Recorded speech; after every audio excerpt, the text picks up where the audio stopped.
میرے عزیز دوستوں اور بزرگوں، آپ جانتے ہیں کہ یہاں پر سرکاری کٹائی مل بند ہے، 15 سال سے بند ہے۔ اکھلیش یادو کی بھی سرکار تھی 5 سال، تو بھیا مل کو کھلا سکتے تھے، مگر بھیا نے کیا کیا؟ صفائی میں وہاں پر زو بنایا۔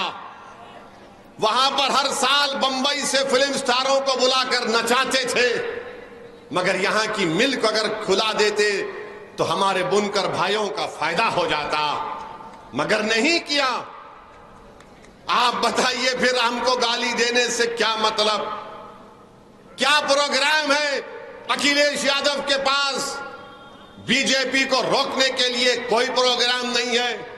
بولتے ہیں کہ تم دری بچھاؤ، اپنی جوانی مجھ پر قربان کرو، جان دے دو، مگر میں زندہ رہوں گا تو سب کافی ہے۔ اکھلیش یادو کے پریوار کے لوگ، ان کے بھائی کی پتنی بی جے پی میں ہے، آج ان کے رشتہ دار بی جے پی میں ہیں، مگر وہ سیکولر ہو جاتے اور اویسی کمیونل ہو جاتا ہے۔ میں بار بار آپ سے کہہ رہا ہوں، مگر آپ میری بات مانے یا نہ مانے، جب تک اللہ مجھے زندہ رکھے گا میں آپ کے درمیان میں آتا تھا اور آتا رہوں گا۔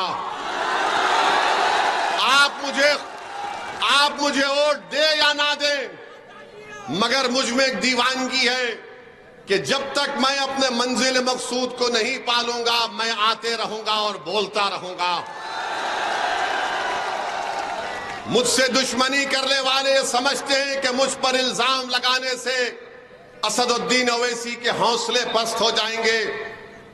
میں میرے دشمنوں سے بھی کہہ رہا ہوں کہ تم جتنے الزام لگانا چاہے لگا لو۔ پچھلے ویدھان سبھا کے چناؤ میں ٹول گیٹ کے پاس میری گاڑی کے اوپر 6 گولیاں چلائی گئیں۔ میں ان ظالموں سے بھی کہنا چاہ رہا ہوں کہ تم میری زندگی کا چراغ تو ختم کر سکتے ہو، مگر تم میری سوچ کو کبھی ختم نہیں کر پاؤ گے انشاءاللہ تعالی۔ یقیناً جو اس دنیا میں آیا ہے، جو کوئی بھی اس دنیا میں آیا وہ چلے جائے گا۔